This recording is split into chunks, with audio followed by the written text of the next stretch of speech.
Trooper Joshua J. Henderson.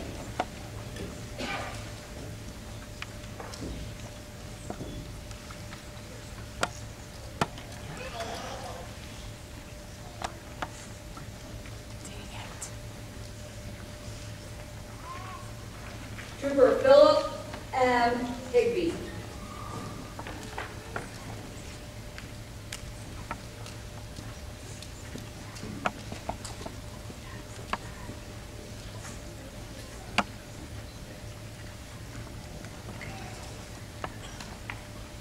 Trooper Dustin D. Hurt.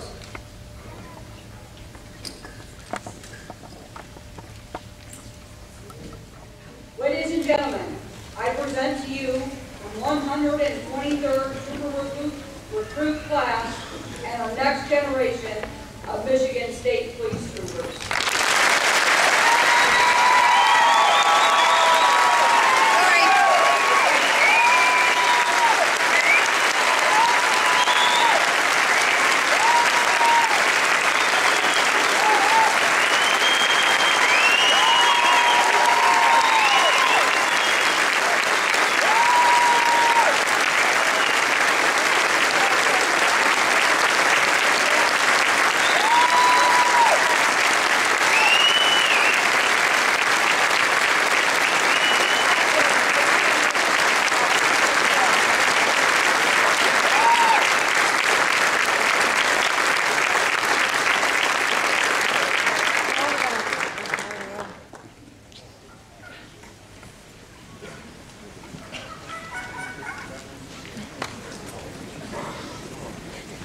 Congratulations, all of you.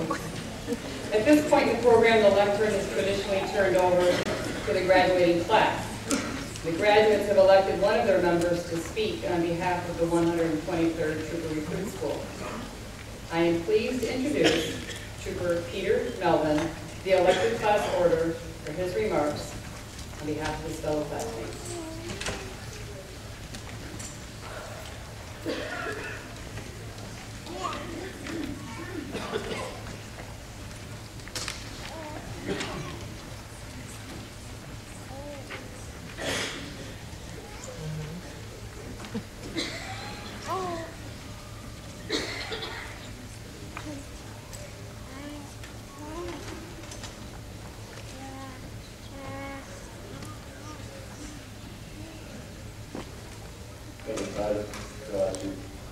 Family and friends, troopers of past years, troopers of today, and possibly amongst our younger guests, the troopers of the distant future, welcome.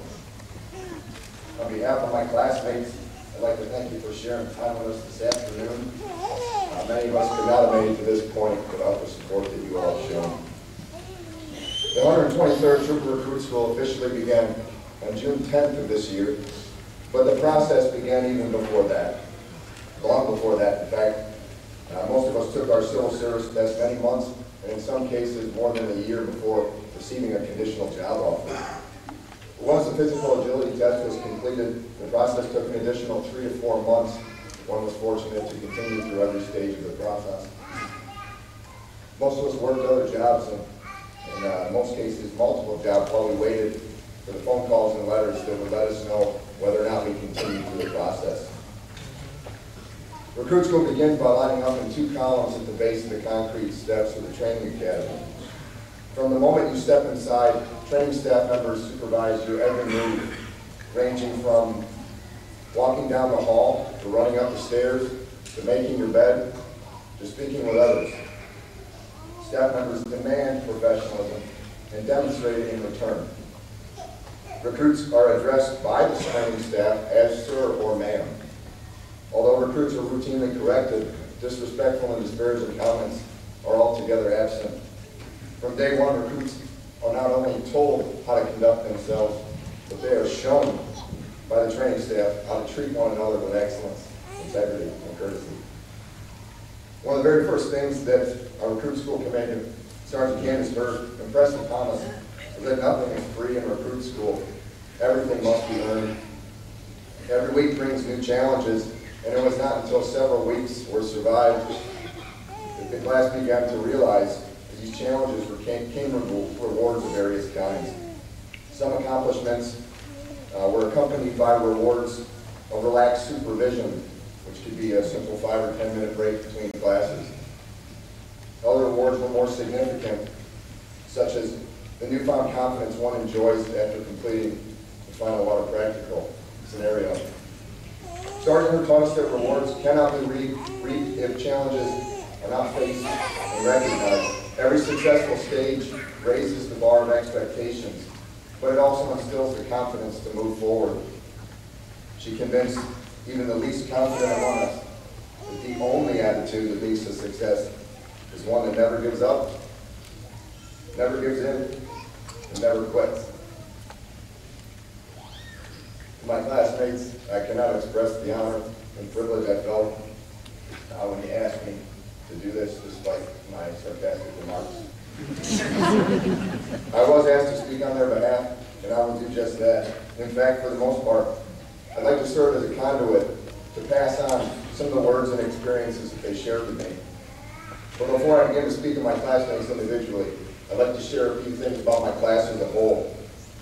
25 of my fellow graduates are parents, and they provide for a total of 34 children. 3 of these children were actually born during recruit school, and 4 of my classmates had little ones on the way. One of my classmates was married during recruit school.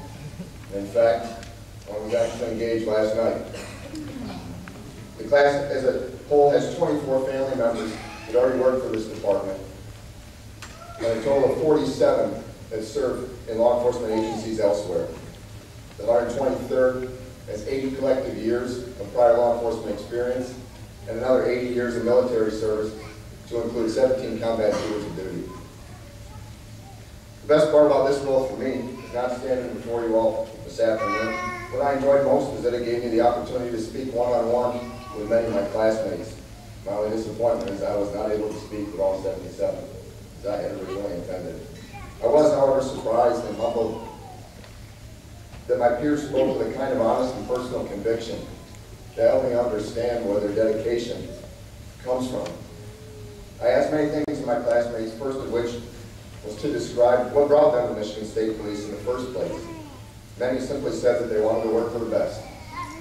I quickly realized that working for the best implies working with the best, as many describe their strong desires to work alongside dedicated and devoted partners.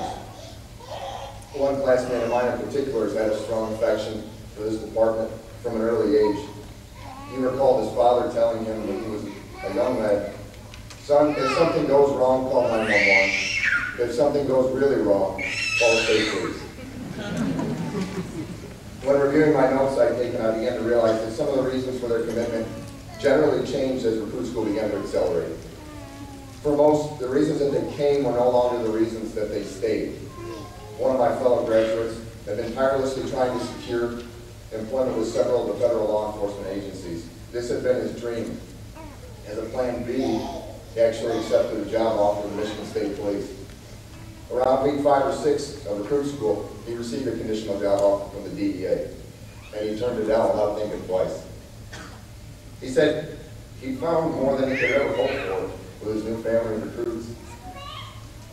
Similarly, another classmate said his original plan was to do 5 or 6 years with MSP and move on to a federal agency. But he said that the brotherhood he enjoys here ruined his plans, and he now has every intention of serving a 25-year career in Michigan State Police and his family of the 123rd. A topic that came up in all discussions was that of service, providing service to others with deep-seated desire for members of the 123rd. One of my classmates recalled reading the MSP courtesy manual with Sergeant Hurt on Sunday evening, and how he appreciated the lengths the department goes to simply teaching you how to be a good person while protecting the safety of others. Above all else, the most apparent topic discussed was the resounding sense of family. One classmate said the most difficult part of recruit school for him was leading his children every Sunday evening. At the same time, he told me that his determination to make his children proud of their daddy provided the motivation and positive attitude that he needed. Most of my peers spoke, at least to some degree, of their childhood when responding to questions. A classmate of mine explained that her confidence and drive to succeed comes from the competitive environment that she had with her siblings from a young age. To this day, she refuses to ever give up, so to make her family proud of one of their own. In a separate discussion, a classmate of mine told me how it has taken him 6 years to get back to Michigan, which is his home, after serving with several other departments. He feels a sense of brotherhood is stronger here than he's seen elsewhere, and is so very fortunate to finally have the opportunity to serve in an organization that's dedicated to each other. Each Friday, prior to being released for the weekend, the recruits are addressed by a Friday night speaker. Several of my classmates recalled how one of our speakers had tears in his eyes as he spoke to us of how he told his own children that they had a whole recruit school of new family members. Another speaker that was remembered fondly told us of how his nameplate was the most important part of his uniform because it represents his own family and it represents who he is. Our final speaker last week challenged us all to accept our places within the Michigan State Police, that we should not be afraid to rely on one another and recognize that our partners depend on us. The 123rd Troop Recruit School is forever indebted to the instruction and guidance we received from the troopers and sergeants that dedicated themselves to our professional and our personal development. Our training staff took on this challenge much as a loving parent does a child, or a grandchild if you're too good at it. Oh no, you see, he deserves that. Because in recruit school, you're expected to look straight forward, keep your mouth shut, and I did just that. And that gets you a lot of hassle from Trooper Goodrich, because Trooper Goodrich finds the recruits that are quiet and they stay below the radar and calls them out. Several other recruits of mine can attest to that. But I suppose Trooper Goodrich gets the last word, because here I am talking in front of 1,000 people. To Trooper Goodrich and the rest of our instructors, I speak for the 123rd and saying that we hope our careers are a reflection of your dedication to building the future of our department.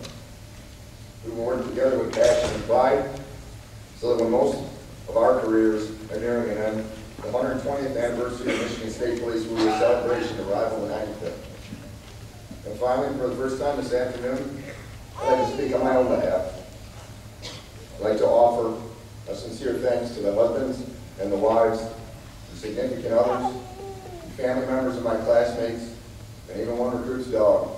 Because my fellow recruits, now troopers, supported me throughout recruit school, and you supported them. So thank you.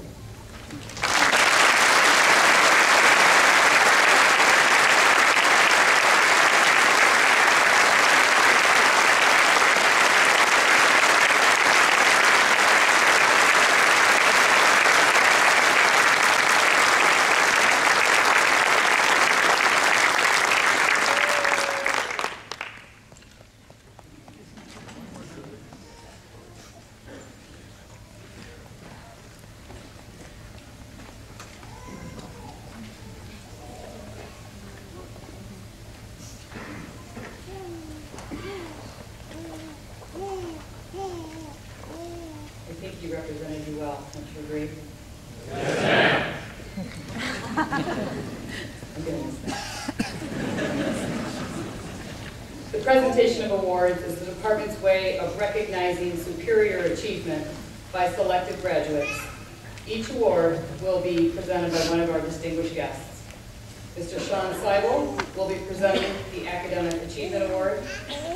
Lieutenant Colonel Gary Gorski will be presenting the Lieutenant Thomas E. Baldus Marksmanship Award. Lieutenant Colonel Daniel Atkinson will be presenting the Team Building Award. And Mr. David Harvey will be presenting the Outstanding Performance Award.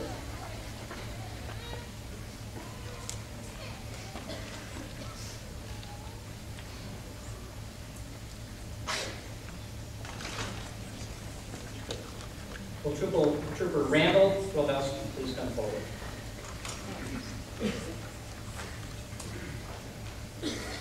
While the trooper makes his way to the podium, I'd just like to take a moment and say what a privilege it is to be here today. Not only to hand out this award, but also to acknowledge and honor the hard work and the sacrifice, not only of all of these recruits you see in front of you, but all of their loved ones who have supported them throughout this process. They'll all be very proud.